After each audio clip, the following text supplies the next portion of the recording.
సూర్యుడు చంద్రుడు వాళ్ళ అమ్మ ఫన్నీ కథ. ఒకసారి సూర్యుడు మరియు చంద్రుడు ఇద్దరూ అన్నదమ్ములు. వాళ్ళు వాళ్ళ అమ్మతో కలిసి ఉండేవారు.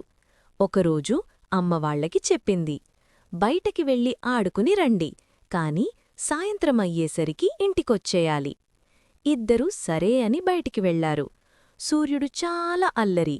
అతను రోజంతా ఆడుతూ పరిగెత్తుతూ చాలా వేడిగా అయ్యాడు.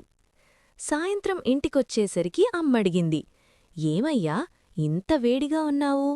సూర్యుడు నవ్వుతూ చెప్పాడు, రోజంతా పరిగెత్తాను కాబట్టి అన్నాడు. తర్వాత చంద్రుడు నెమ్మదిగా వచ్చాడు. అమ్మడిగింది, నువ్వెందుకు ఇంత చల్లగా ఉన్నావు? చంద్రుడు మెల్లగా చెప్పాడు, అమ్మా, నేను నెమ్మదిగా తిరుగుతూ వచ్చాను కాబట్టి చల్లగా ఉన్నాను. అప్పుడమ్మ నవ్వుతూ చెప్పింది, సరే, ఇక మీదట సూర్యుడు పగలు బయట తిరుగు, చంద్రుడు రాత్రి బయట తిరుగు. అప్పటినుంచి సూర్యుడు పగలు, చంద్రుడు రాత్రి కనిపిస్తారు. నీతి: ప్రతి ఒక్కరికీ తమ తమ సమయముంటుంది.